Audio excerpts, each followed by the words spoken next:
एडेलाइन ने रॉयल कोरा की तरफ देखकर समझाया। काउंट रॉयल कोरा, तुमने ड्यूक बेंजर पर शक किया था कि वो देव है। इसी वजह से तुमने पार्टी का इनवाइट भी एक्सेप्ट किया था ताकि उसके जांच कर सको। तुम्हारा शक सही था, ड्यूक बेंजर वाकई देव है। ये सुनकर कोरा घबरा गया और भागने की कोशिश की। दिमाग में सोचा, मुझे यहाँ से निकलना होगा। एडलाइन ने तुरंत उसे रोका। भागना बंद करो, तुम्हारी मैजिक मेरी मैजिक को कभी हरा नहीं सकती। वो एक नया स्पेल बोलने लगी।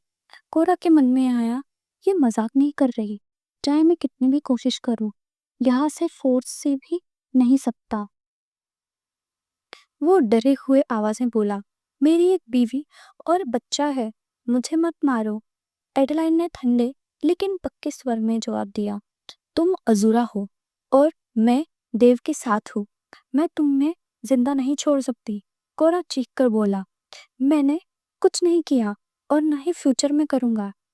एडलाइन ने आंखों में सीधापन लेकर कहा, नहीं, अगर तुमने पिछली पार्टी में ड्यूक बेंजर के देवा होने का सबूत पा दिया होता तो तुम तुरंत और को बता देते, उसे मरवाने की कोशिश करते। सही कह रही हो ना? कोरा ने शरीर कांपने लगा। डचेस प्लीज, उसने विनती की। एडलाइन ने तेज शब्दों में कहा, तुम्हारी तलवार मेरे हस्बैंड की गर्दन पर चलती अगर मैं तुम्हें जीने देती। मैं सिर्फ अपनी फैमिली को प्रोटेक्ट कर रही हूँ, जैसे तुम अपनी फैमिली के लिए सोचते हो। बेचारा कोरा निराश में पूछता है, मैं पूरी तरह से मिट जाऊंगा अपने सोल के साथ भी? एडलाइन शांत स्वर में बोली, हाँ, तुम दोबारा डेमोनिक रियल में भी वापस नहीं जा पाओगे। कोरा फिर गुहार लगाता है, फिर मेरी बीवी और मेरे बच्चे को तो बचा लो। वो बस संत धर्म में विश्वास करते हैं, पर उनका अजूरा से कोई लेना देना नहीं है। उन्हें कुछ पता भी नहीं है। एडलाइन ने उसे तसल्ली दी, तुम्हारी फैमिली सेफ रहेगी। मैं उन्हें कभी टारगेट नहीं करूंगी, ना ही उन्हें कैद बनाऊंगी। उसके दिल में एक पल को दया आई और सोचा, काश मुझे मारना ना पड़ता। पर अगर मैं अब कमजोर पड़ गई तो कल पूरा देव उस दयालु पन की वजह से पट जाएगा। ने स्पेल कास्ट किया। कोरा दर्द से चीखने लगा और गुस्से में बोला, एडलाइन, अगर मैं जिंदा बचा तो सबसे पहले मैं तुम्हें सबसे भयानक मौत दूंगा। उसकी आंखों में गुस्सा आ गया। एडलाइन ने शांत स्वर में कहा, ठीक है रॉयल कोरा, मैं तुम्हें दर्द दिए बिना खत्म कर दूंगी। बस इतना देख लो कि तुम्हारा घोड़ा सुरक्षित रहे। उसने सोचा, घोड़े को वापस भेज दिया है, काउंट कोरा का घर उसे ढूंढने आएगा। मुझे जल्दी से सब निशान मिटा देने चाहिए, वरना शोर मच जाएगा। ब्रूनो और रे कहाँ चले गए हैं जब मुझे उनकी सबसे ज्यादा जरूरत है? कोरा को मारने के बाद एडलाइन जंगल में चली गई, सोचती हुई, पता नहीं वो दोनों कहाँ गए। उम्मीद है उनके साथ कुछ बुरा ना हुआ हो। अचानक उसने पत्तों की खड़खड़ाहट सुनी। उसकी आंखें फट गई जब उसने देखा एक काली बिल्ली, पर इसके 5 पूंछ थे। 5 पूंछ? एडलाइन अकस्मात बोल पड़ी। उसने बिल्ली से पूछा, अरे, तो नॉर्मल काली बिल्ली जैसी नहीं लगती, कौन है तू? बिल्ली ने अपनी पीली आंखें खोली, उठाकर उठकर खड़ी हो गई और बोली, ये पहली बार हुआ है कोई इंसान मुझे पहचान सकता है। ये तो मुमकिन ही नहीं। वो एडलाइन के जूतों को सूंघने लगी और पूछा, बताओ तुम कौन हो? लगती तो इंसान हो पर। एडलाइन बोली, इंसान तुम्हें पहचान ही नहीं सकते, इसका मतलब जो इंसान नहीं है वो तुम्हें पहचान पाते हैं। बस मुझे भी वही जानना था तुमसे। बिल्ली ने समझाया, हाँ, पर वैसे भी बाकी लोग भी मेरे सामने ज्यादा कुछ नहीं कर पाते। जैसे कल 2 आदमी आए थे, मुझे देखते ही बस।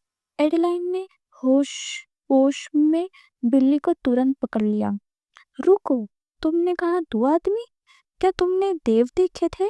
बताओ, क्या वो एक लंबा आदमी और एक मोटा शोल्डर वाला आदमी था? मतलब उनकी शक्ल सूरत ऐसी थी? बिल्ली ने पलटकर पूछा, एक मिनट, पहले तुम अपना नाम बताओ। क्या तुम्हारा नाम जानना जरूरी नहीं है?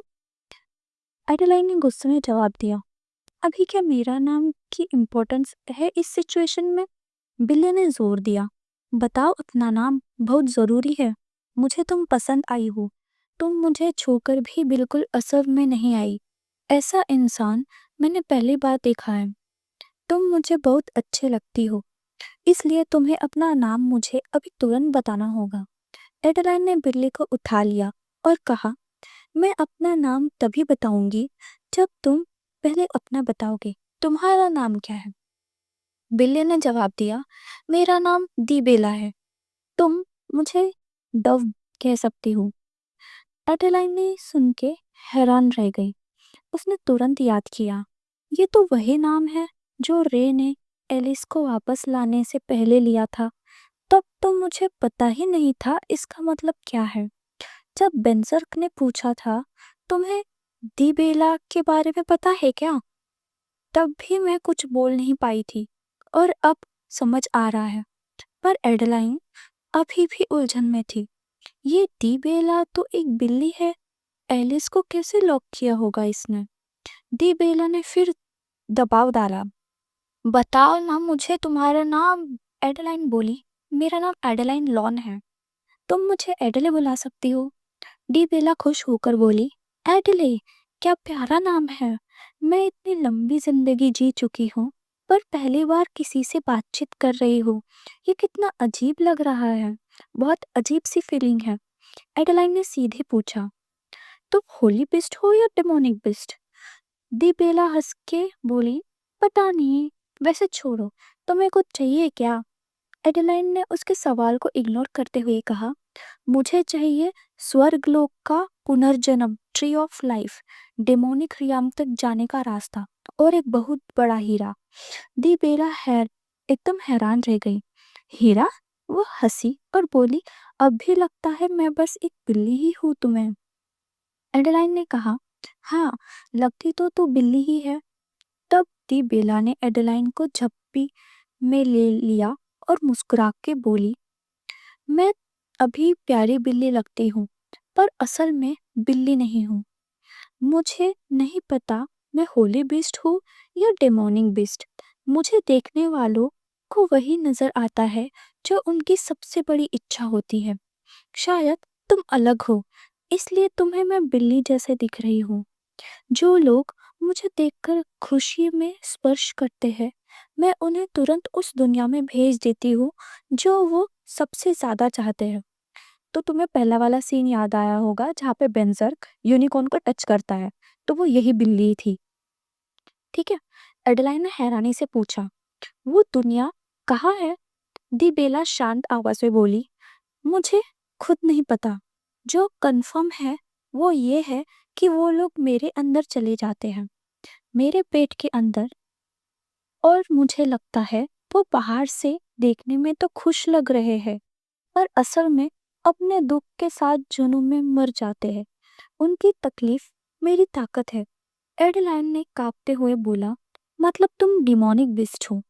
चलते चलते डिबेला सोचने लगी, मैं दर्द पे पलती हूँ जैसे इंसान सुअर खाते हैं, पर मैं कभी उन्हें पहले कुछ नहीं करती जब तक कोई मेरे पास आकर मुझे छूता नहीं। उनकी लालच ही उन्हें मार डालती है। मुझे ऐसे ही बनाया गया था। बताओ एडले, असली गलत कौन है इस खेल में, मैं या वो?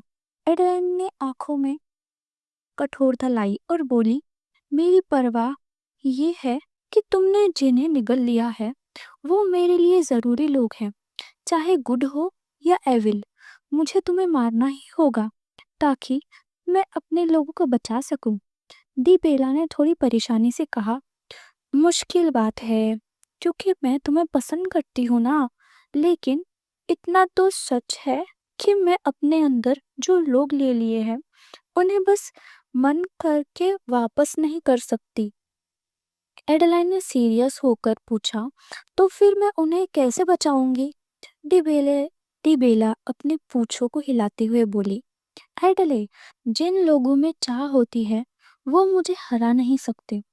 इसी वजह से मैं अजयी हूँ, लेकिन जिसमें चाह ही नहीं हो वो मुझे मेरे अंदर तक पहुंचकर मार सकते हैं। तुम्हें बस मेरी असली रूह तक जाना होगा, मुझे मारना होगा, तभी तुम जीत पाओगी। एडेलाइन ने पूछा, लेकिन उस वक्त तुम्हारे साथ क्या होगा? दिबेला शांत होकर बोली, मैं मर जाऊंगी।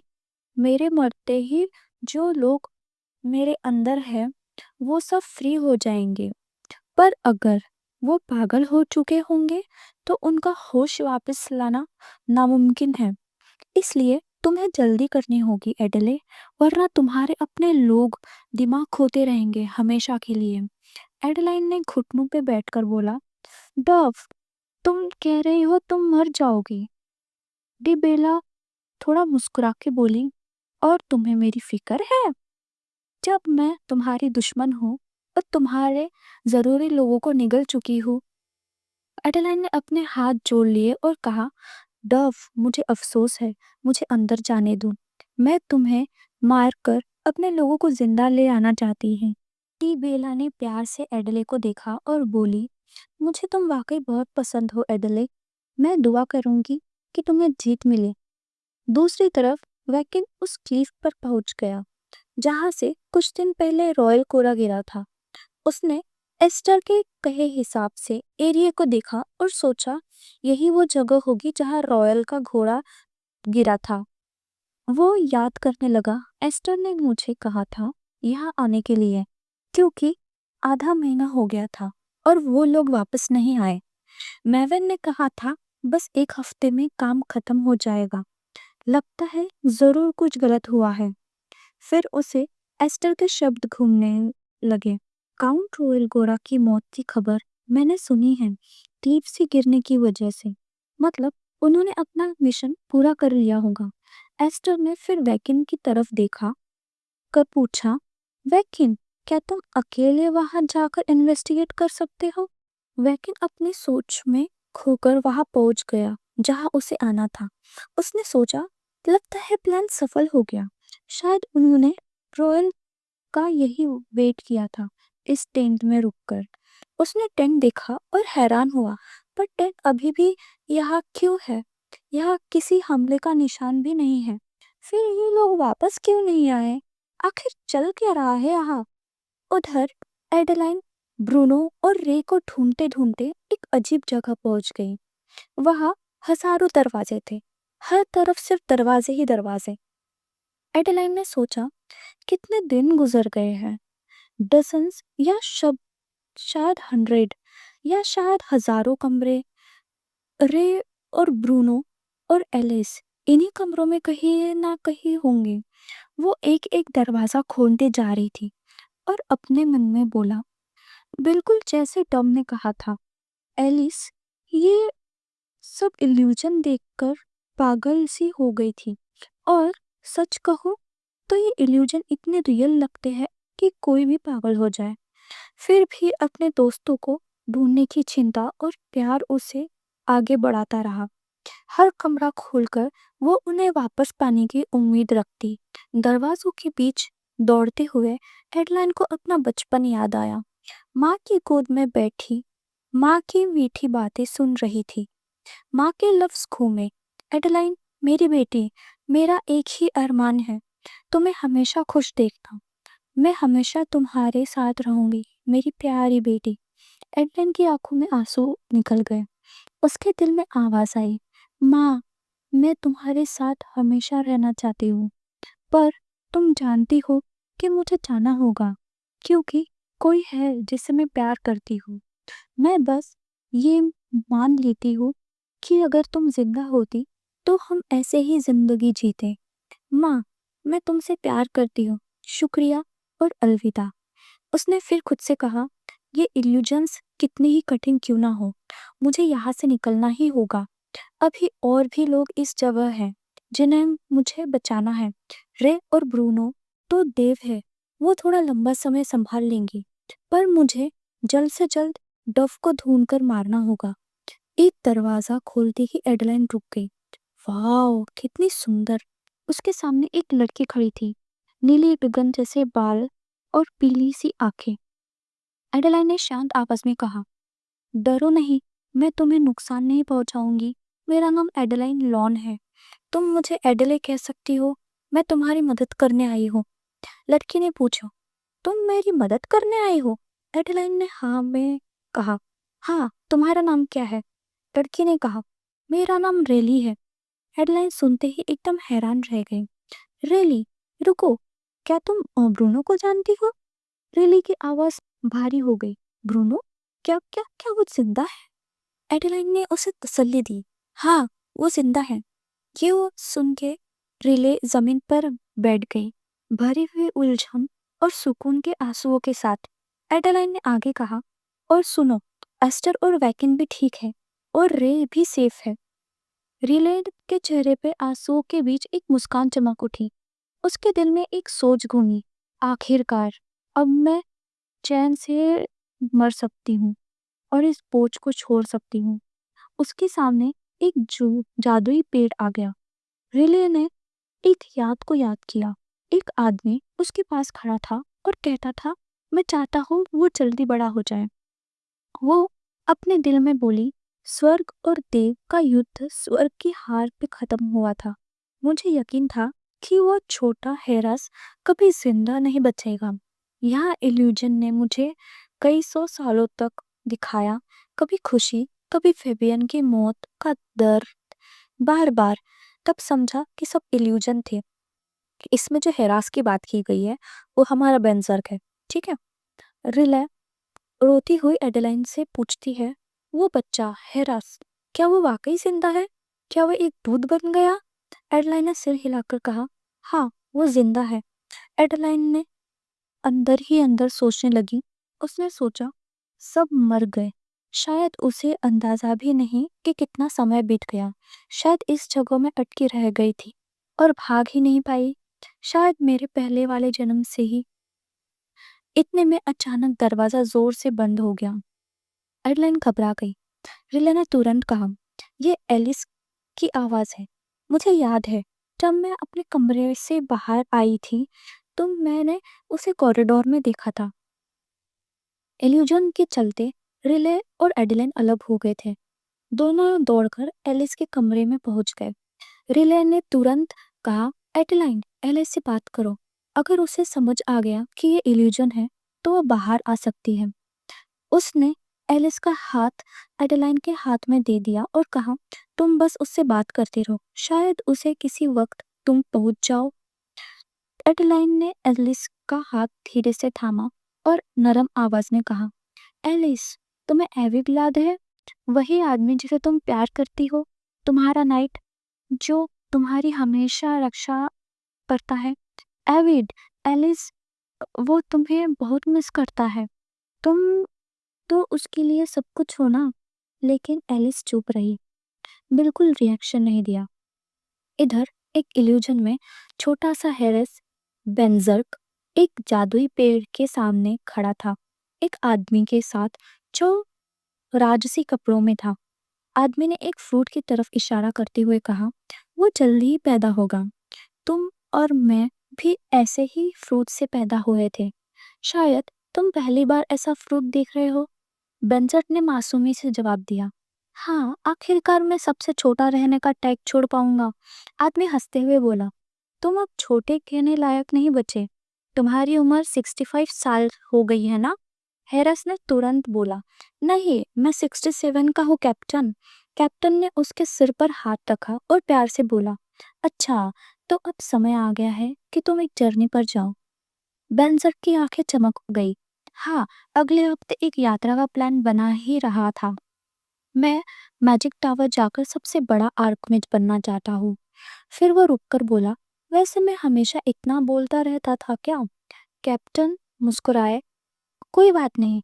मुझे लगता है मैजिशियन के बजाय तुम अगर एक स्वॉर्डमैन विजार्ड बनो जो जादू और तलवार दोनों का यूज करे तो और भी कूल लगेगा।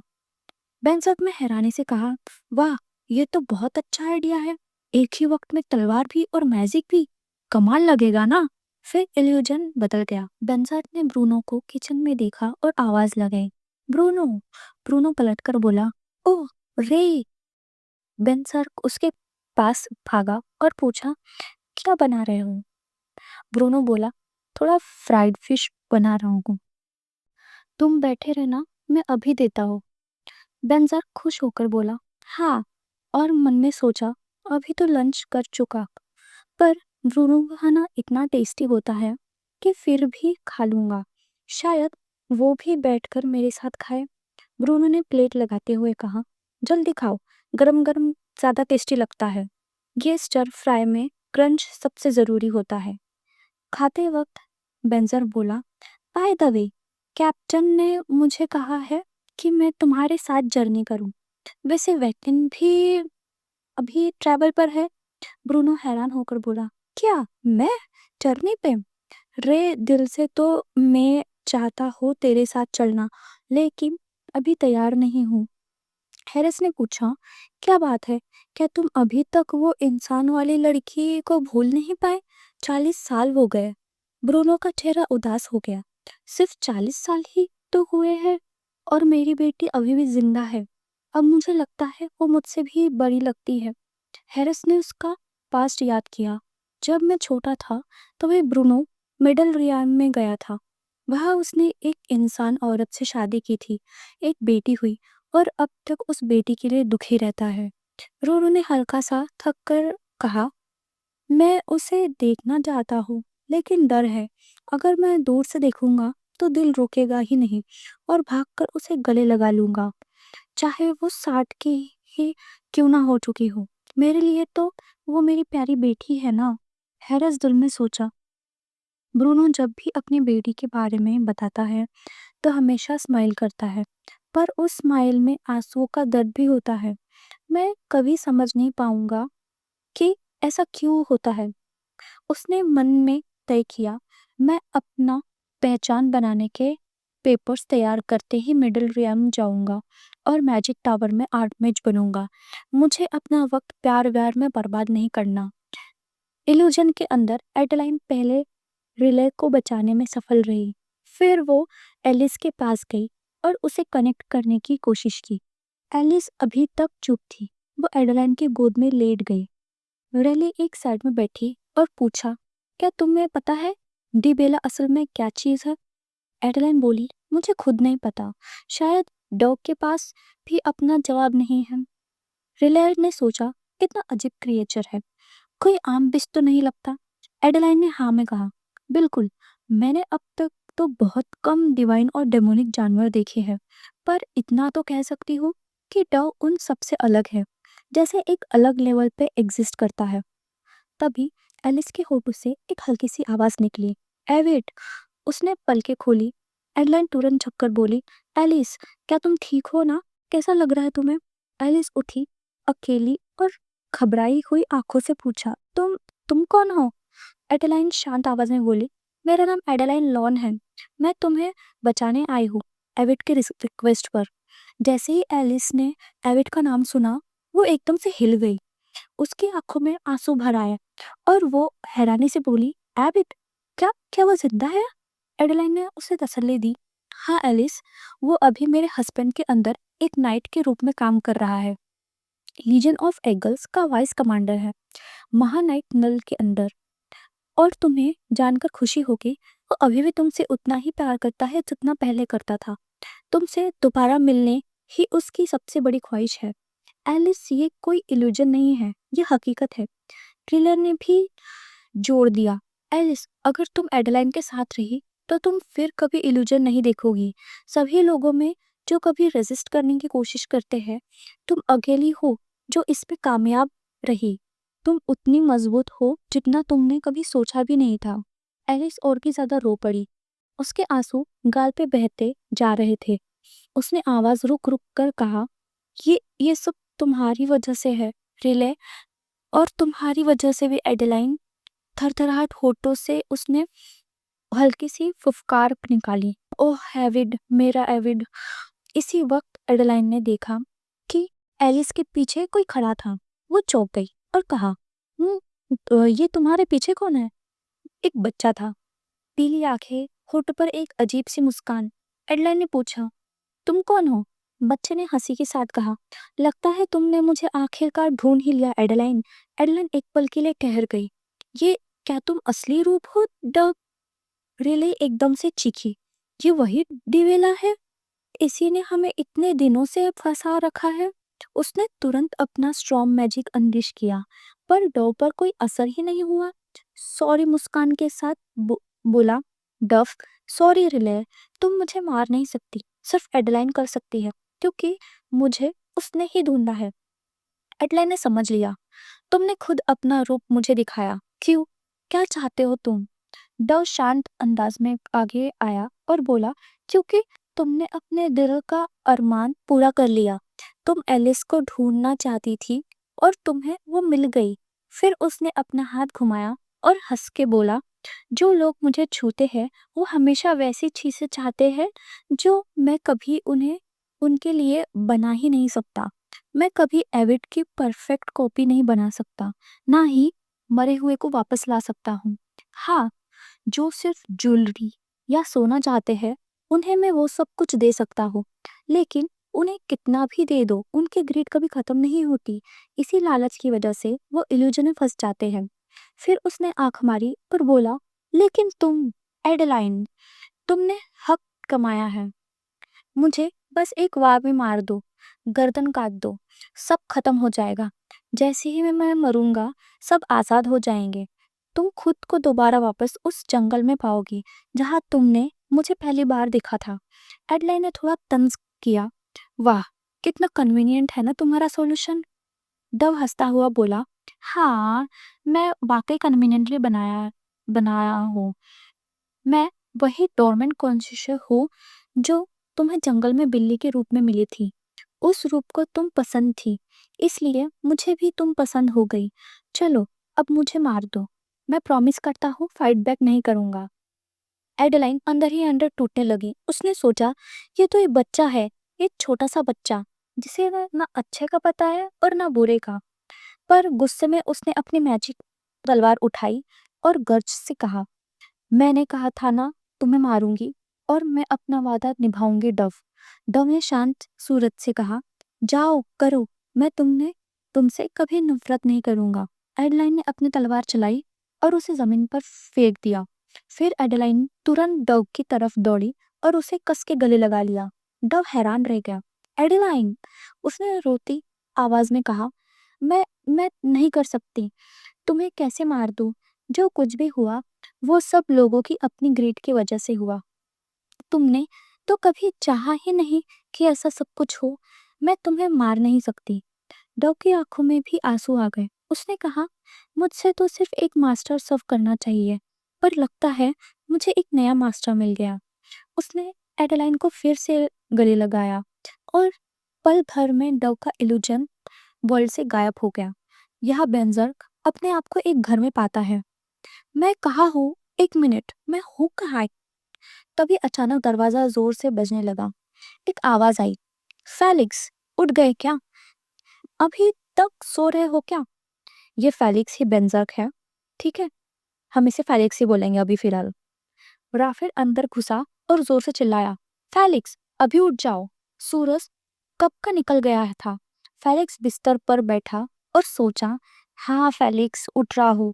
यही नाम मैंने तब रखा था जब मैं मिडल रियार में आया था और मैजिक टावर ज्वाइन किया था। राफेल बाहर से चीख रहा था, मैं यकीन नहीं कर सकता, इतने लेजी आदमी को ग्रेट सेज ने अपना पहला शागिर्द बनाया है। जल्दी तैयार हो जाओ, एक मिशन पर जाना है। फेलिक्स ने आलस से पूछा, तुम अकेले नहीं जा सकते क्या? राफेल गुस्सा और भड़क गया, क्या, ताकि तुम फिर से जाकर गैम्बलिंग कर सको फेलिक्स?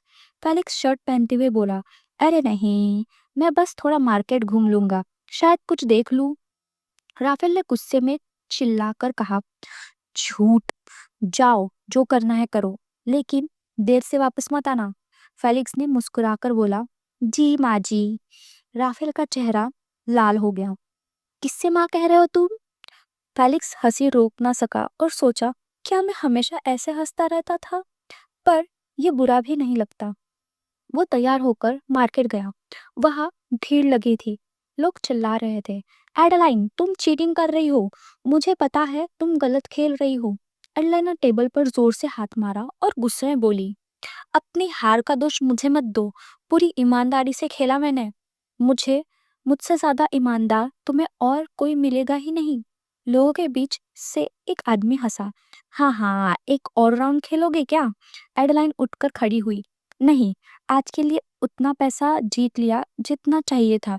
अब घर जाना है, वरना मेरी माँ सोचेगी मार्केट से इतनी देर क्यों लग गई। जब वो भीड़ से निकल रही थी, उसके सामने फेलिक्स आ खड़ा हुआ। फेलिक्स उसे देखकर हैरान रह गया। एडलाइन ने कहा, अरे, रास्ता क्यों रोक रहे हो? हट जाओ जरा।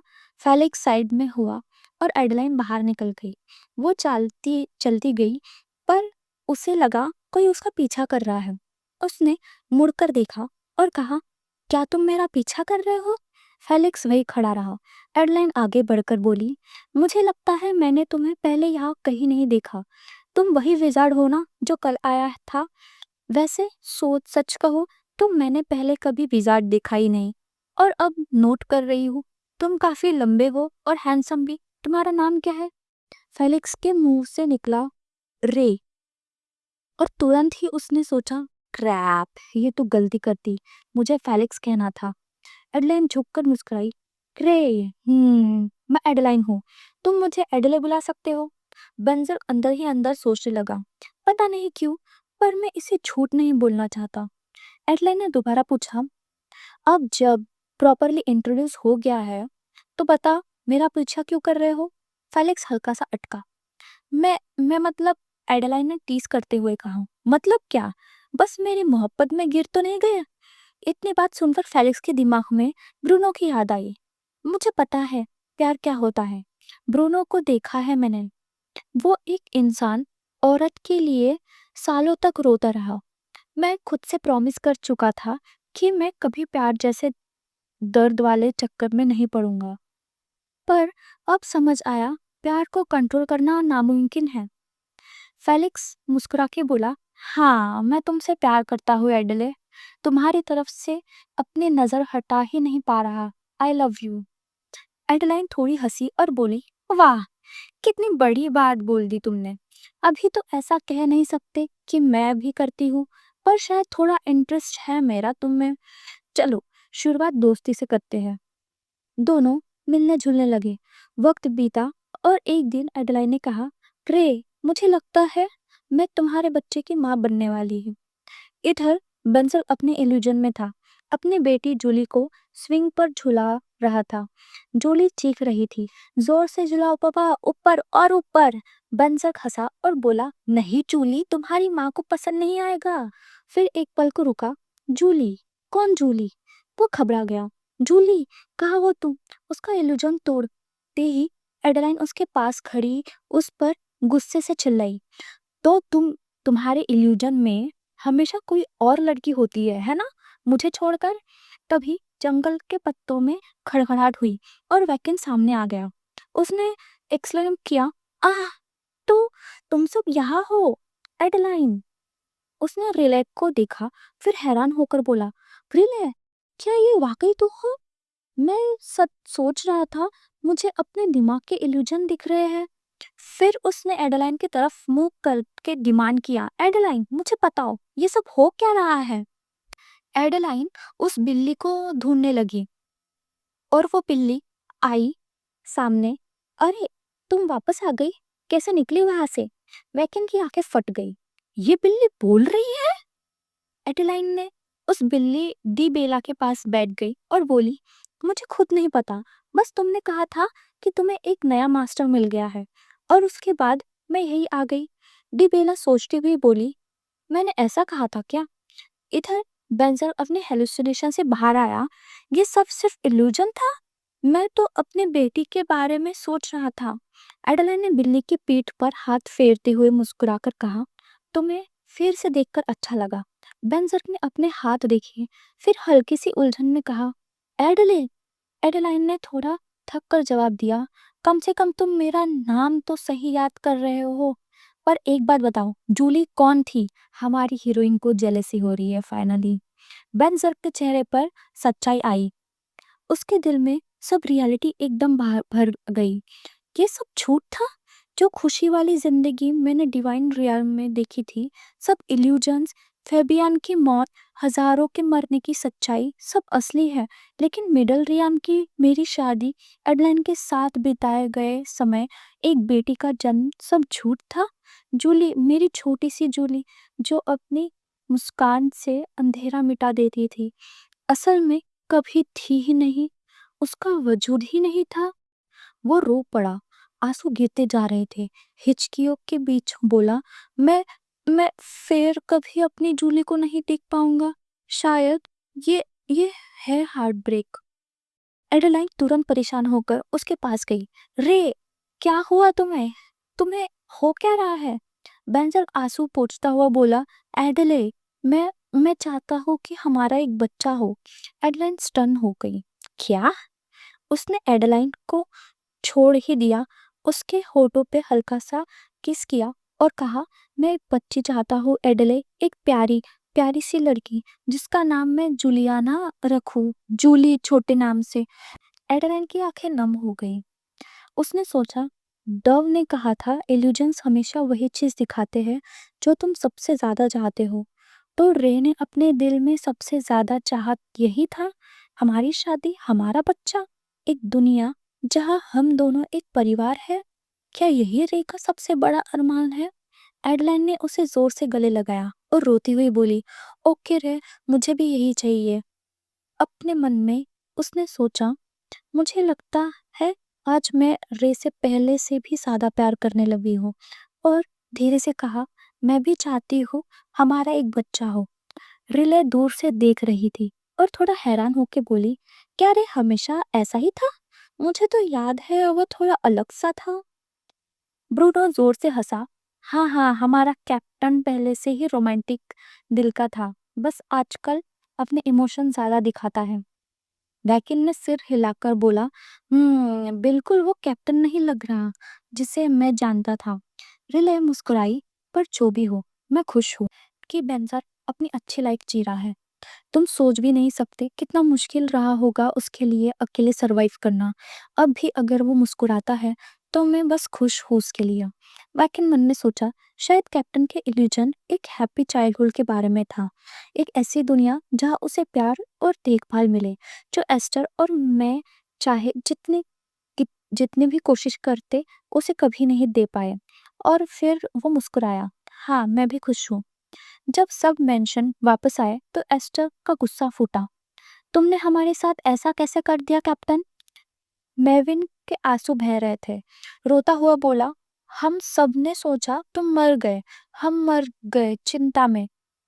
उस वक्त रिले आगे बढ़ आई, बेंजर के पीछे से मुस्कुराते हुए बोली, सॉरी, हमारा वो इरादा नहीं था कि इतने दिन गायब हो जाए। उसने एस्टर की तरफ प्यार से देखा। हेलो एस्टर, तुम्हारी वो खतरनाक शक्ल अब भी नहीं बदली लगता। एस्टर का चेहरा पहले गुस्से से भरा था, पर फिर आंखें फट गई। रिले, क्या क्या ये सच में तुम हो? कहाँ थी तुम? उसने रिले को गले से लगाया। खुशी में आंसू आ गए। रिले हंसी और बोली, एस्टर, तुम मुझे दबा के मार दोगे क्या? धीरे गले लगाओ। मैविन ने गहरी सांस ली और मुस्कुराते हुए बोला, चलो तुम सब वापस आ गए। वैसे मैंने तुम्हारी पार्टी की सारी तैयारी कर ली है, जैसा तुमने कहा था। एडेलाइन ने कहा, बस एक ही काम बचा है, इनविटेशन भेजना। वो हल्की सी थकी के बोली, मैं बहुत परेशान थी, तुम लोग इतनी देर तक वापस ही नहीं आए, मुझे लगा तुम। तभी एकदम से दीबेला उनके पास आई और म्याऊ किया। मार्विन ने हैरान होकर कहा, अरे, ये बिल्ली है क्या? कितनी क्यूट है। एडेलाइन ने गुस्से में रोका। केयरफुल मेविन, इसे छूने की कोशिश मत करो, ये एक डेंजरस मॉन्स्टर है। लेकिन डीबेला ने उन्हें हैरान कर दिया। अब टच करना सेफ है, एडेलाइन ने मुझे न्यूट्रलाइज कर दिया है, जब से मैं उसे अपना दूसरा मास्टर मान चुकी हूँ। एस्टर और मार्विन दोनों का चेहरा खुल गया। ये ये बात भी करती है? एक बिल्ली बोलती भी है? एडेलाइन हल्का मुस्कुराई, उसे उठाकर बोला, ये है डीबेला, अब सेफ है, इसे टच करने में कोई प्रॉब्लम नहीं। बिल्ली की आंखें से अंधेरे में चमक निकल रही थी। एस्टर ने हिचकिचाते हुए कहा, फेट वेट, ये डीबेला वही है ना? रिले आगे आई और बोली, एयरलाइन के पास और भी काम है। मैं तुम्हें सब एक्सप्लेन कर देती हूँ एस्टर। एडेलाइन ने हाँ में सिर हिलाया। सही कहा, और वैसे भी हम यहाँ क्यों खड़े हैं, चलो फुल मून की रोशनी में उसे मिलते हैं। पूर्णिमा की रोशनी के नीचे एडेलाइन और बेंसक एलिस को लेकर एविड से मिलने जा रहे थे। एलिस के दिल में ढेर सारी उलझन थी। उसने कांपती हुई आवाज में कहा, अब जब सच में एविड से मिलने जा रही हो, मुझे डर लग रहा है। मैंने उसका इतना दर्द बढ़ाया, क्या अब वो मुझे माफ करेगा? और देखो, 10 साल से ज्यादा बीत गए। मैं पहले से बहुत बूढ़ी हो गई हूँ, शायद झुर्रियों भरी और अलग लग रही हूँ। एडलाइन ने उसका हाथ कस के पकड़कर कहा, एविड तुम्हें कभी ब्लेम नहीं करेगा एलिस। एलिस के आंसू रुक नहीं रहे थे। पर क्या होगा अगर उसे लग जाए अब मैं बदल गई हूँ, अगर वो मुझे पहचान ही नहीं पाए? बंजर्क ने गहरी आवाज में कहा, यह संभव ही नहीं है। इस दुनिया का सबसे कठिन दर्द, सबसे बुरा टॉर्चर भी उसे तुमसे प्यार करने का पछतावा नहीं करा सकता। लाखों राज उठ जाए, गिर जाए, पर वो तुम्हें हमेशा पहचानेगा। चाहे उम्र तुम्हारे कितने भी बढ़ जाए, चाहे तुम्हारी शक्ल पर झुर्रियां आ जाए। एलिस रोने लगी और धीमे से पूछा, तुम इतने श्योर कैसे हो? बंजर्क ने आंसुओं भरी सच्चाई के साथ कहा, क्योंकि मैं भी वही महसूस करता हूँ जो एविड करता है। उसने मुझे से कभी कहा था, मैं एलिस को कभी एक पल के लिए भी भुला नहीं। जाओ एलिस, पर एक पल भी उसे दूर मत रहो। एलिस ने आंसुओं में हंसी लाते हुए कहा, तुम सही कहते हो, मुझे उसे एक पल के लिए भी दूर नहीं रहना। जब वो एविड के पास पहुंची तो एविड एकदम से रुक गया। उसने पहले अपने दिल में कहा, क्या मैं सपना देख रहा हूँ? बंसक हल्की सी मुस्कान के साथ एडेलाइन से बोला, ये कितनी देर ऐसे ही खड़े रहने वाला है? एडेलाइन हंसी और बोली, चलो उन्हें प्राइवेसी देते हैं थोड़ी। एलिस ने हिचकिचाते हुए पहले बोलना शुरू किया। उसकी आवाज थरथरा रही थी। एविड, मैंने तुम्हें बहुत मिस किया, बहुत सादा। वो आंसुओं में डूब गई और कह दिया, मैं बहुत बूढ़ी हो गई ना, बताओ, क्या तुम्हें अभी लगता है मैं सुंदर हूँ? एविड का दिल भर आया। उसने उसके आंसू पोंछे और कहा, दुनिया की सबसे खूबसूरत चीज तुम ही और रहोगी। पहली नजर से लेकर आज तक उसके दिल में बस यही घूम रहा था, ये सच है, एलिस वाकई मेरे सामने है। एलिस रोती हंसती मुस्कान के साथ बोली, एविड, मैं तुमसे प्यार करती हूँ। दोनों एक पैशनेट किस में गिर गए। एविड के दिल में बस एक ही ख्याल था, एडेलाइन ने अपना प्रॉमिस निभाया। एडेलाइन, बंजक और डीबेला वापस मेंशन आए। एडेलाइन ने उस बिल्ली को देखकर पूछा, डव, अब तुम हमेशा मेरे पास रहोगी? डीबेला ने शांत आवाज में जवाब दिया, हाँ, मुझे अब ये लग रहा है कि मुझे तुम्हारी सेवा करनी चाहिए। एडेलाइन ने धीरे से पूछा, लेकिन अगर मैं तुमसे कहूँ तो क्या तुम पहले जैसी पावर्स फिर से यूज करोगी, मुझे प्लीजेंट हेलुसिनेशन दिखाने के लिए जिस वक्त मैं चाहूँ? डिबेला की पीली आंखें चमकी और उसने कहा, हाँ एडेले, मैं कर सकती हूँ। और अब तुम मेरी मास्टर हो, तुम्हें दोबारा ट्रैप होने का खतरा भी नहीं होगा। पर उसी वक्त उसका चेहरा गंभीर हो गया। उसने चेतावनी देते हुए कहा, पर एक बात याद रखना, हेलुसिनेशन का एडिक्शन मत बनाना। जितना तुम खुशी के सपनों में खो जाओगी, उतना ही असली दुनिया तुम्हें कड़वी लगने लगेगी। अगर तुमने रियलिटी से भागना छोड़ दिया तो एक दिन वापस आना मुश्किल हो जाएगा। उसने अपनी 5 पूंछों को हिलाते हुए आगे कदम बढ़ाया। एडलन ने पूछा, कहाँ जा रही हो तुम? और कहा, तुम चाहो तो आज मेरे कमरे में सो जाओ। डिबेला का चेहरा लाल हो गया। वो हल्की सी शर्माहट के साथ हंसी और बोली, अरे, मैं इतनी बेवकूफ थोड़ी हूँ कि एक नई शादीशुदा जोड़ी के बीच आ जाऊं। वैसे भी रे तो इतना एंशियस हो रहा है, उसकी हालत देखकर मुझे हंसी आ रही है। बेंजर का चेहरा एकदम लाल हो गया उसके मजाक से। डिबेला ने उसके पैर के पास अपना सिर रब किया और बोला, रे, तुम मुझे काफी डिसेंट लगते हो। अगर एडले तुम्हें पसंद करती है तो मेरे लिए वही सबसे बड़ा रीजन है। फिर वो झप्पी सी हंसी के साथ हवा में गायब हो गई, अपनी 5 पूंछों को हिलाते हुए विंडो में से वैनिश कर गई। Have a good time. उसकी आवाज़ गूंज गई। एडलाइन का दुपट्टा कंधे से फिसल गया उसके जाने के बाद, और उसने सोचा, कभी कभी लगता है मैं कभी समझ ही नहीं पाऊंगी कि डी बेला असल में क्या है। पर एक बात से चैन मिलता है कि डेंजरस क्रिएचर मुझे पसंद करता है और मेरी बात सुनता है। तभी बेंजर उसके पीछे से आया, उसे अपनी बाहों में ले लिया। एडलाइन शर्माई, गाल लाल हो गए।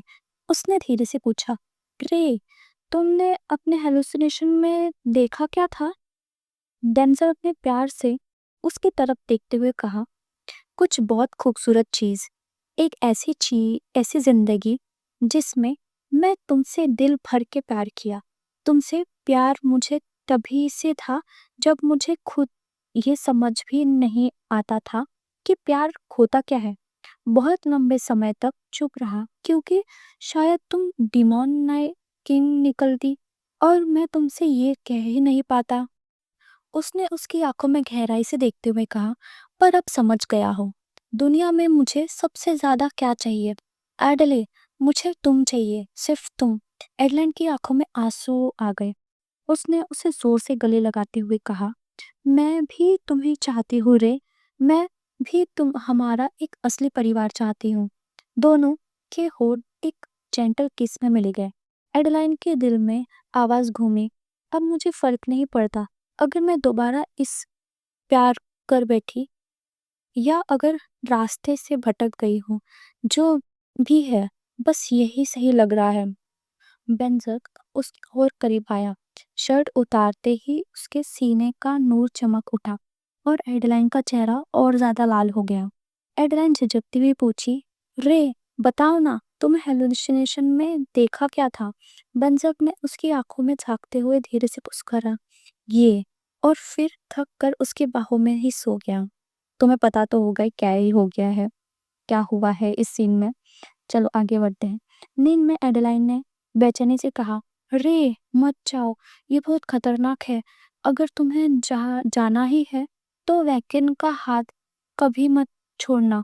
एक दीवार ढूंढो, उसमें बार बार खोदो, चाहे कितना भी एंडलेस लगे, पर एक दिन तुम निकल पाओगे। वापस लौट आना मेरे पास, प्लीज। अब हम बेंजर का सपना देखेंगे। बेंजर के सपने में वो टेरेस पर खड़ा था, उसके धुंधले लफ्ज सुनते हुए। क्या सपने वाली एडलाइन जानती भी नहीं कि नींद में कितनी अजीब बातें करती है? सपने में वो हर रात ब्लैक टावर में जाता, एडलाइन को सोती देखता। एक अजीब रिश्ते की डोर थी बीच में, रियलिटी और ड्रीम्स से भी परे। सपने में वो कमरे से निकला और हिला से मिला। वो लाल रात की ड्रेस में थी, आंखों में चमक। हेलो रे, लगता है तुम भी नींद नहीं ले पाए। मैं भी रात भर जागती हूँ। चलो, क्या तुम साथ में एक चाय पीना चाहोगे? बेंजर ने सीधे कहा, नहीं शुक्रिया। हेला ने टीस करते हुए कहा, अभी भी उतने ही ठंडे हो तुम। वैसे जो नई जर्नी है, क्या डचेस साथ चलेगी? बेंजर ने सख्त अंदाज में कहा, नहीं, दी बेला बहुत खतरनाक है। हेला ने शैतान मुस्कान के साथ कहा, अरे, इतना टेंशन मत लो, तुम एलिस को आराम से रेस्क्यू कर लोगे। बेंजर के चेहरे पर तंज था। झूठ, तुम्हें सब सच पता है, फिर भी ऐसे ही कह रही हो। तभी वो हिचकियों के साथ नींद से जाग गया। अब मुझे समझ आया, ड्रीम वाला मैं हेला को क्यों पसंद नहीं करता था। चाहे वो प्रोफेट हो, पर वो मेरी साइड पे नहीं थी। अगर वो ऐसी झूठी फ्यूचर बताए जो मेरी जान ले ले, तो हो सकता है वो एसएस के लिए काम कर रही थी। इसलिए मैंने एडेलाइन को ब्लैक टावर में रखा, उसे उस दुश्मन से बचाने के लिए। उसने नींद लेती एडेलाइन की तरफ देखा और मस्तिष्क में घुमा, मगर सपने वाला मैं ऐसी औरत को अपने पास रहने क्यों देता रहा? शायद उस पर नजर रखने के लिए। उसने एडेलाइन के माथे पर सॉफ्ट किस किया। एडेलाइन सर हल्का सा हिलाते ही उठ गई। कैथरीन पास में थी। शायद मुझे तैयार होना शुरू कर देना चाहिए। कैथरीन ने प्यारा से पूछा, क्या मैं आपकी स्नान में मदद करूं, योर ग्रेस? एडेलाइन ने मुस्कान के साथ कहा, नहीं शुक्रिया। गुलाबों की पंखुड़ियों से भरा गर्म पानी डुबकी लगा के उसने गहरी सांस ली। उफ, कितनी थक गई हूँ। सोचते हुए दिल में कहा, काश पार्टी कल होती और आज नहीं। आज तो मैं बिल्कुल रेडी फील नहीं कर रही। ट्रैवल और थकान ने आधी जान निकाल ली है। मेरा बस चले तो कभी बाहर ना निकलूं इस बात तब से। शायद उसे अंदाजा भी नहीं कि मैं कितनी वीक और नॉर्मल इंसान हूँ।